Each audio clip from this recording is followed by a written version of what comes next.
Vanessa has go away heat. It's not that I just hate her, it's that I don't want to watch her anymore. And I think that is a problem.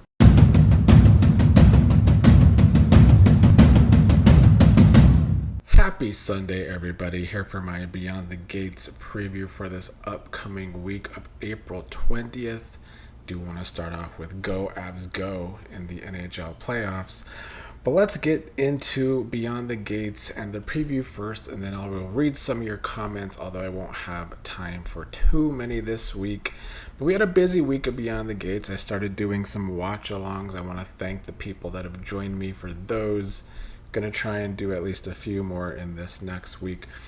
And for this next week in the preview, we start with Hayley confronting Bill about him calling Dani baby on the phone. Hayley is upset because they've been married for a year, and then we see Hayley storming out on Bill. The thing with this is it's not like Hayley actually cares. Hayley's just scamming Bill.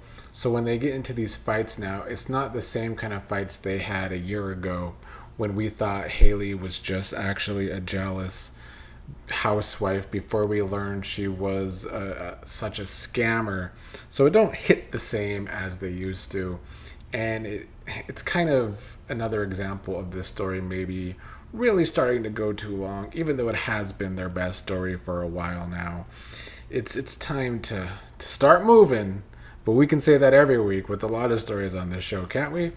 Next in the preview is Dani telling Andre that Bill's theory is that Andre started Babygate because Andre is insecure.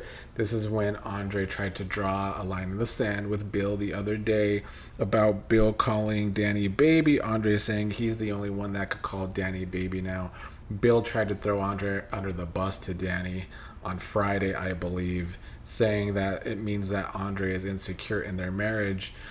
And Andre is. We've seen him trying to have the facade with Dani that he's not, but he is, and he should be. But it's not just Bill's fault. It's Dani's too.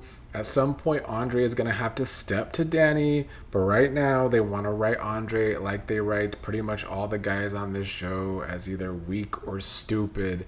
And so I don't expect great scenes coming out of this story right now. Once upon a time, this triangle, or this potential triangle, was one of the other good stories going on. It ties into Bill and Hayley too, of course, obviously. But like right now, it is just spinning its wheels. I would like to see Andre become, I don't want to say aggressive with Dani, but he does need to call Dani out on her shit at some point. And I don't know how we're going to get there. I don't know if it's going to be when it's too late and Dani and Bill go too far, but something's got to give at some point. I hope they are able to actually make Andre and Dani interesting again. But right now they're kind of not. Andre is just they're writing it like Andre and Dani are so happy as a couple, but it probably is the calm before the storm. Admittedly, I have lost trust in this current writing team, the co-head writers, Marcel Valjean and Thompson, her current co-head writer. I have lost trust in them, so I don't really know if I can expect them to get the triangle back on track, but I hope they do.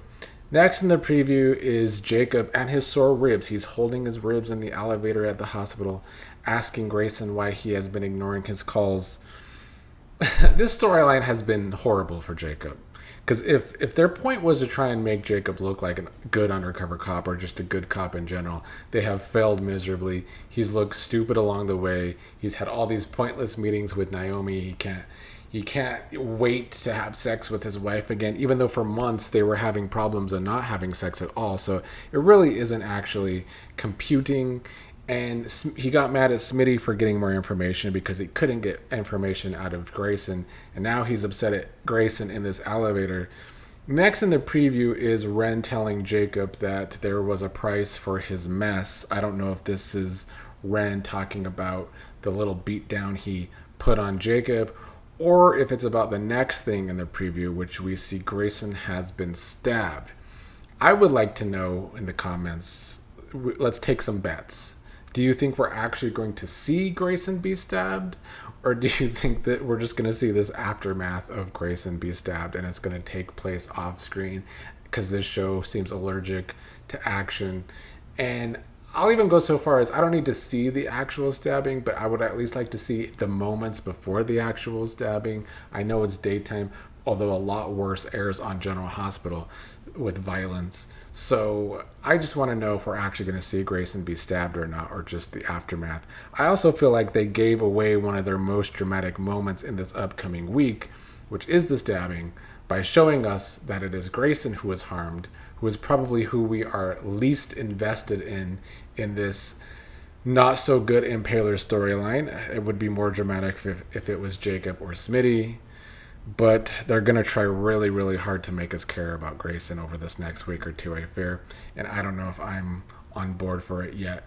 Last in the preview is Martin asking Nicole if after his campaign he takes on something bigger, and Nicole is telling him it can blow up his whole world. This is probably a bigger campaign for Senate with his secret about Kenny and all of that. Plus, Nicole was kind of threatened by Joey on that stupid double date. I am not invested in Martin's political career. That is another thing they're going to have to work on to make more people invested in. I mean, we haven't seen Martin a lot in general this year, so that's something that doesn't help either. Not that I've necessarily missed seeing Martin as much. I liked Martin when he was more of a hothead. They've kind of, he's had character growth, but it's made him less interesting. And that's the preview for this next week. We might get a little action. Something's going to happen to Grayson. But, this is the thing I'm saying from the preview. A lot of the Impaler stuff, and I kind of glanced over the spoilers. We are stuck with a lot of trash, aka Vanasti, aka Vanessa, over this next coming week, which is never a good thing for me, so that kind of sucks. There's been news that an ex-Young and the Restless and Bold and the Beautiful actress Ashley Jones will be joining the cast. Not exactly excited about that. I don't hate it either. I mean, she's a pretty good actress. We'll see what kind of character she plays. I have seen concerns on Twitter that the show is getting whitewashed, and maybe that's why CBS renewed it, because this is CBS after all. They are getting up more name or soap opera name white actors and actresses than black actors and actresses. But we have still gotten new black characters too. We finally got to meet Mama Hawthorne. Lynette was a great addition. She could be gone already, though, so that is not so great. I don't think it's being whitewashed quite yet, but I would like for them to have a name black soap opera actress or actor from one of these other soap opera past. Because, we started, of course, with names for Anita and Dani and Nicole, who have been in soap operas before, but we really haven't had one since, so that could be nice. Anyway, let's get to your comments quickly. Doing Me said, doesn't Joey have dirt on Leslie? I recall a scene where he showed her something on this phone and she ran out of his casino like she saw a ghost. Yeah, that's one of the things they started and stopped. This is what we talk about with the writing and the flaws I could point out in these co-head writers' writing, where they start and stop things too much. It's something that they're probably going to come back to in the future, but it doesn't really make sense that if Joey is just always so annoyed with Leslie, why he wouldn't bring that up again, why it wouldn't already become a bigger thing. It is similar to how Naomi for months did not talk about the fact that she knew Hayley didn't actually get the pregnancy thing at the hospital, and now she's bringing it up again. It's bad decision making with the writing, or at least the lack of good flow with the writing I always talk about. Too much stopping and starting. Marty B said, today's episode featured my least favorite characters, Leslie and Vanessa. How many times will Leslie keep asking Joey to do something else with this clinic? How many times will Vanessa keep acting like she's so upset about her relationship with Dina, but won't tell her the truth about Joey? She's screaming it from the rooftop with everyone else, and when they're face to face, Vanessa sounds anything but loving when she's talking to her. I think Deanna is a great addition to the show. I hope she can dig up the truth about what happened to her father. Yeah, that storyline is going to rely heavily on Deanna and how they write Deanna going forward, because the way they have written Vanessa is hot garbage. And I don't have the comments saved, but somebody in the comments, sorry that I don't know who, said that me hating on Vanessa means they're doing their job. But I disagree because there's different kinds of hate for characters on television. And to pull from pro wrestling, the heels get heat on them, which makes you hate said heels. But there is a type of heat in pro wrestling which is called go away heat, which means they just annoy the audience and the audience doesn't want to see them. The audience doesn't want to watch them anymore. And that's how I feel about Vanessa. Vanessa has go away heat. It's not that I just hate her, it's that I don't want to watch her anymore. And I think that is a problem. Next up is Alicia, who said OCG that she agrees that the dumpster, aka Vanessa, is such a gaslighter, especially towards her own daughter, who dislikes Joey, not her mother. But Deanna is starting to come off a little Donnell-like. I wouldn't compare Deanna to Donnell quite yet. She has shown some moments of weakness, but Donnell folded in like a few episodes when it came to Joey. Deanna is holding strong for now. Hopefully she continues to be able to do so with this writing. Ed the Bank said, I can't wait for this cancer storyline to be over. I say this because this show only has been on for a year and we are still establishing these characters and world. It was really soon for a cancer storyline when, you're right, we're still developing these characters and the entire world of Beyond the Gates. It's even worse if they're going to give us a health storyline with Vernon to follow up with that. That is certainly overkill. And I hope it's not the direction they're actually going and it's just a little side story for a couple of episodes for Vernon. Harriet Smallwood said, there was finally some good news for Anita and I'm happy about that. The storyline has been hard to watch. Randy playing Lynette, I feel like Lynette is smarter than both Randy and Hayley if the writers are staying true to her character. Well, they don't seem to be staying true to her character over this past week. For a show that I think wants to say we're very character driven instead of plot driven, they're not very good at that either. Laura Hudnall said, when Hayley gave Bill the coffee, I was thinking they would show him driving while drinking the coffee and then becoming dizzy and getting into an accident. I know I'm crazy, but that's what I was thinking. I mean, you're only crazy, like I said in the comments, because thinking you're going to get action on the Beyond the Gates, that is definitely wishful thinking. Although we might get a little bit in this coming week if we actually get to see Grayson stabbed. CCO said, I don't look forward to the Hayley, Randy, Bill storyline ending. I think it's the best one. It has been. They also said, I agree about the stopping and starting of the storylines. That's a shame that they will probably look at Nicole suspiciously if they find out that Smitty is the one who hacked her computer. They certainly seem to want to bring Nicole into the Impaler storyline. I don't know if it will make the storyline any more entertaining or not, but you are also correct that the Hayley, Randy, Bill storyline has been the best one. Bobby Wobby said, it would have been more entertaining if Hayley was trying multiple ways to kill Bill, but he keeps surviving or escaping since the show is halfway cartoonish anyway. Just make Bill Bugs Bunny and Hayley Elmer Fudd, or make Bill the Roadrunner and Hayley Wile E. Coyote. That could have been entertaining for a while, instead of just this same old poisoning Bill storyline that absolutely has gone nowhere for, 3-4 months now. NYC Claw Lady was unfortunately correct so far about Lynette's demise over this past week, saying the way these storylines are going, I still think someone is going to fall up short. My money is on Lynette. I know that you don't want to hear that because she brings another dimension to the show, but I don't see it ending well for her, mainly because Randy and Hayley are going to do whatever it takes to keep their scam going. So far, it looks like that's what might have happened, but as you mentioned, I always felt like Lynette brought a new dimension, not only to this storyline, but to the show, that without her is going to become the same boring show we've been seeing for too many months now, but now without that dimension to the show.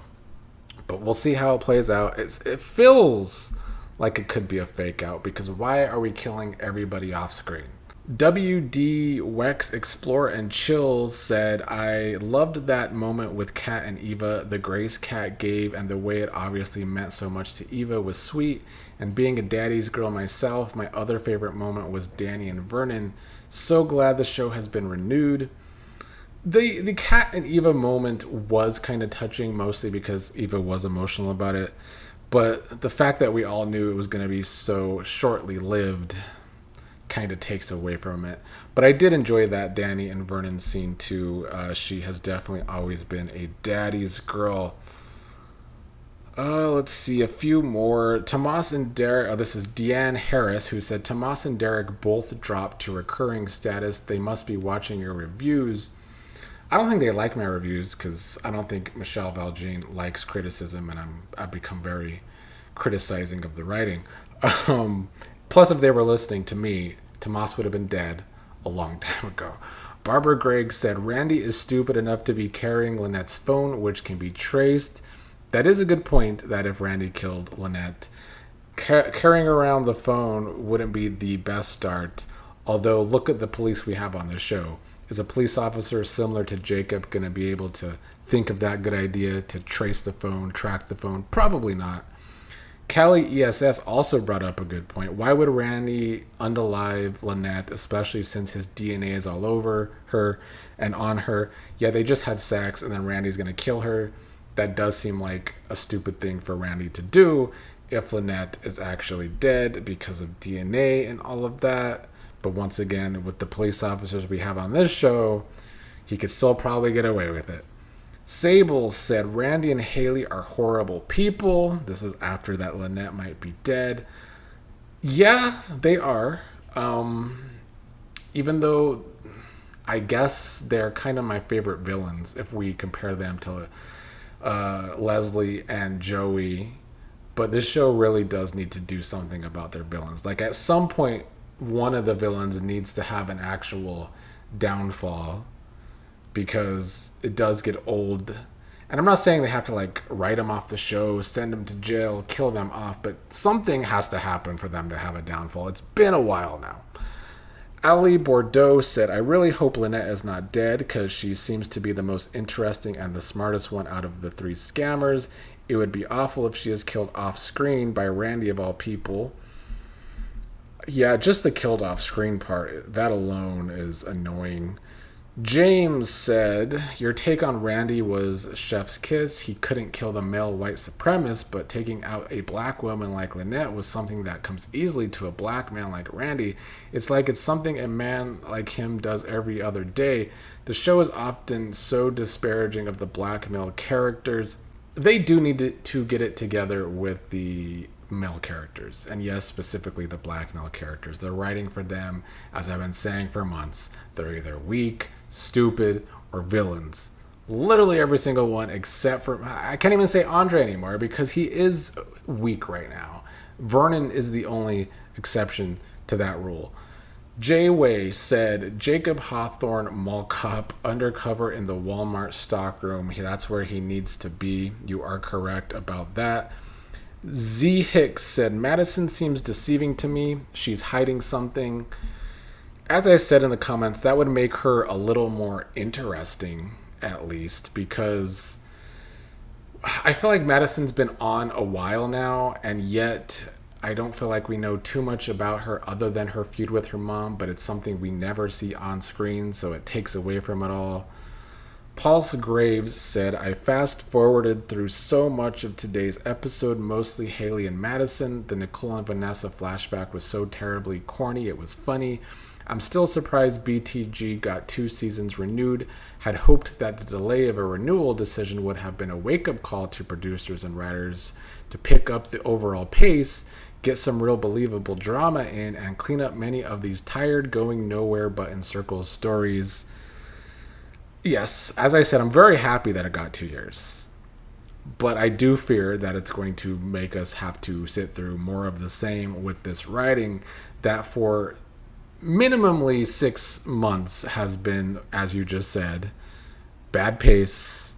The stories go in circles or start and stop and go nowhere. it's not my favorite creativity to this show. Devin had a take that I hope he's right about, saying Randy told Lynette to go quiet while he figures out how to get away from Joey. Then when Hayley eventually kills Bill, they can all run away with the money together. Hopefully you're right about that, Devin, because it just means Lynette is still alive. Last comment before I gotta go. Jasmine Williams said Vanasty is not trash, she's garbage, and that's worse. I agree that Vanasty needs to lose everything. She will lose Joey because she's not hearing him, and he needs to stop simping for her. He's as pee-whipped as Beanstalk Bill. She will lose her biz, her kids, and her freedom. I wish she loses everything. I do think that's the only payoff to this story for us, the viewers, to suffer through it. But I don't have faith in the writers to actually make her lose her freedom. I think we will be stuck with trash for years to come.